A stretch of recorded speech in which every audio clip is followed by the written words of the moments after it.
में कुछ अलग और कुछ नया ट्राई करना चाहते हैं तो एक बार ये वेजिटेबल पकोड़े ज़रूर ट्राई कीजिए। बहुत ही ज़बरदस्त, बहुत ही क्रिस्पी क्रंची बनके ये तैयार होते हैं और घंटों तक इसमें क्रंचीपन नहीं जाएगा और इतने बेहतरीन रिजल्ट होगा ना इसका कि खाने वाले हाथों को रोक नहीं पाएंगे। बिस्मिल्लाहिर्रहमानिर्रहीम, अस्सलाम वालेकुम। कैसे हैं मेरे प्यारे प्यारे व्यूवर्स? करती हूँ सब खैरियत से होंगे, खुशहाल होंगे, जहाँ भी रहें खुश रहें, आबाद रहें।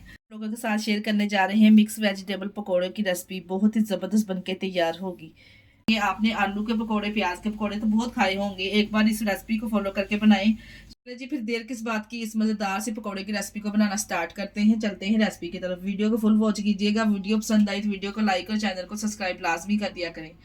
वेजिटेबल पकोड़े बनाने के लिए यहाँ पे तमाम वेजिटेबल लेकर हमने इसको अच्छे से साफ करके कटिंग कर लेना है। इस तरह से इसका जो छिलका है ऊपर से रिमूव कर लेंगे और अच्छे से इसको धो लेंगे। अब इसकी कटिंग करेंगे। कटिंग आप इसकी चेक कर लें। यहाँ पे हमने एक कटर लिया है, इस वाली शेप से हम इसकी कटिंग करेंगे। बहुत ही ज़बरदस्त स्केल अच्छे इस तरह से तमाम आलू की कटिंग कर लेंगे। देखें, आप चेक करें, आसानी से इस कटर के साथ आलू की कटिंग हो जाएगी। इसी तरह से सेम गाजर की कटिंग भी इसी तरह से हम करेंगे। इसी तरह से गाजर की भी कटिंग कर लेंगे। अगर आप इस तरह की कटिंग चाहते हैं ना कि आपके पकोड़े भी बहुत ही ज़बरदस्त क्रिस्पी बने, और आपको गाजर की कटिंग इस तरह से चेक करनी है। गाजर को हमने इस तरह से पकड़ना है और पूरा इस तरह से हमने इसको क्रश करना है। फिर ही हमारी कटिंग इस तरह से कटिंग जूनियर शेप में कटिंग होगी। इस तरह से तमाम गाजर की भी कटिंग कर लें। वेजिटेबल की यहाँ पे हमने देखे जी कटिंग कर ली है। अब हम इसको मिक्स करेंगे। अब किसी बॉल वगैरह में इसको शामिल कर लेंगे तमाम वेजिटेबल को। अब यहाँ पे मैं पाउडर वाले स्पाइसेस में ऐड करूँगी। 1.5 टीस्पून के बराबर हम इसमें डालेंगे नमक। आप अपने पकौड़ों के हिसाब से या अपने टेस्ट के हिसाब से कम और ज़्यादा स्पाइसेस कर सकते हैं। 1 टीस्पून इसमें डालेंगे कुटी हुई लाल मिर्च। 1 टीस्पून इसमें डालेंगे पिसी हुई लाल मिर्च। 1 टीस्पून इसमें डालेंगे सूखा धनिया। 1 टीस्पून इसमें साबुत सफ़ेद ज़ीरा ऐड करेंगे।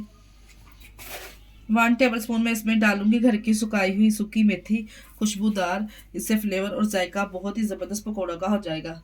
ये 3 से 4 सब्ज़ मिर्चें, इसको भी हमने इस तरह से ब्रीक कटिंग करके शामिल कर देना है। और यहाँ पे हमारे पास है ये सारा, इसमें सब्ज़ धनिया ऐड करेंगे। पाउडर वाले जब स्पाइसेस हमने इसमें शामिल कर देने हैं, तमाम स्पाइसेस डालने के बाद अच्छे से हमने पहले वेजिटेबल को मिक्स कर लेना है, ताकि जो वेजिटेबल है वो पानी छोड़ेंगे। इसी ने जो हमने बेसन और कॉर्नफ्लोर ऐड करना है, बाइंडिंग अच्छी से हो जाएगी इसकी। हमें ज़्यादा पानी डालने की भी ज़रूरत नहीं बनेगी और पकोड़े एकदम हमारे क्रिस्पी क्रंची बनके तैयार होंगे और घंटों तक ये क्रिस्पी इसी तरह से रहेंगे। अगर आप इसको ठंडा भी खा सर्व करेंगे ना, फिर भी इसी तरह से इनमें क्रंचीपन रहेगा। 5 मिनट के लिए देखे जी, स्पाइसेस डालने के बाद हमने इसको ऐसे ही छोड़ दिया था। थोड़ा बहुत जो सब्जियों ने पानी छोड़ा है, इसी में अच्छे से बाइंडिंग हो जानी। यहाँ पे हमने 1 कप बेसन लेके इसमें छान के साफ करके शामिल कर देना है। और यहाँ पे हमारे पास है 1/2 कप कॉर्नफ्लोर। अगर आपके पास कॉर्नफ्लोर नहीं है तो आप इसमें चावल का आटा भी इसमें शामिल कर सकते हैं। डालने के बाद अच्छे से हाथों की मदद से मिक्स करेंगे। यहाँ पे देखिए जी, बेसन और कॉर्नफ्लोर डालने के बाद हमने ज़रा भी इसमें पानी ऐड नहीं किया। जो सब्जियों ने पानी छोड़ा ना, इसके ऊपर ही अच्छे से जो बेसन हमने शामिल किया है अप्लाई हो गया है। अच्छे से मिक्स करेंगे और थोड़ा बहुत पानी का अगर ज़रूरत पड़े तो छींटा लगा लेंगे। यहाँ पे देखिए, फ्राई होने के लिए एकदम लच्छेदार वेजिटेबल पकौड़ों का बैटर जो है हमारा रेडी है। पकोड़े फ्राई करने के लिए यहाँ पे हमने एक कढ़ाई में ऑयल को गर्म कर लेना है और हाथों से प्रेस करके हम पकोड़े इसमें डालते जाएंगे। ज़्यादा दबा दबा के पकोड़ों को नहीं डालेंगे। अगर ज़्यादा दबा दबा के डालेंगे ना, तो फिर हमारे पकोड़े हैं जो ज़्यादा क्रिस्पी क्रंची नहीं तैयार होंगे।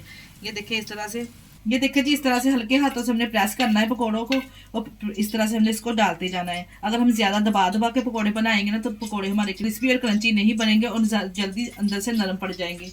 एक करके इस तरह से डालते जाएंगे।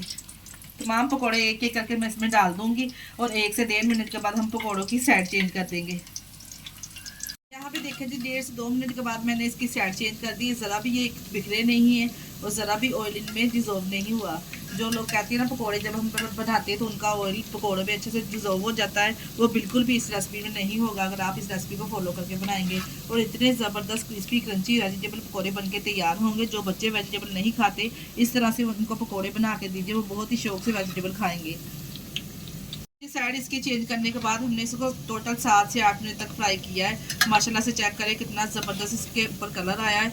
ऑयल भी आप चेक कर सकते हैं कितना नीट एंड क्लीन है, बिल्कुल ही ऑयल में खुले नहीं है। बहुत ही ज़बरदस्त पकौड़े बनके तैयार हुए हैं। तमाम पकौड़ों को फ्राई करने के बाद निकाल लेंगे और इसको गर्मा गर्म इफ्तारी में आप सर्व करें। यहाँ पे देखिए जी प्यारी सी प्लेट को हमने कर दिया है डिश आउट। कितने ज़बरदस्त माशाल्लाह से, कितने क्रिस्पी क्रंची पकोड़े माशाल्लाह से बनके तैयार हुए हैं। इसको यहाँ पे मैं सर्व करूँगी केचप के साथ। आप इफ्तारी में बना के अगर ये सर्व करेंगे ना, यकीन जानिए सभी आपकी वाह वाह करेंगे, इतने क्रिस्पी क्रंची पकोड़े बनके तैयार हुए हैं। इसी स्टेज पर अगर आपको हमारी वीडियो ज़रा से भी अच्छी लग रही तो हमारी वीडियो को लाइक और चैनल को सब्सक्राइब लाजमी कर दिया करें। अपने अजीज़ों में और रिश्तेदारों में भी शेयर कर दिया करें। इसके साथ ही मुझे दीजिए इजाज़त। अपना बहुत सारा ख्याल रखिएगा और हमें दुआ में याद रखिएगा। ओके, अल्लाह हाफिज़।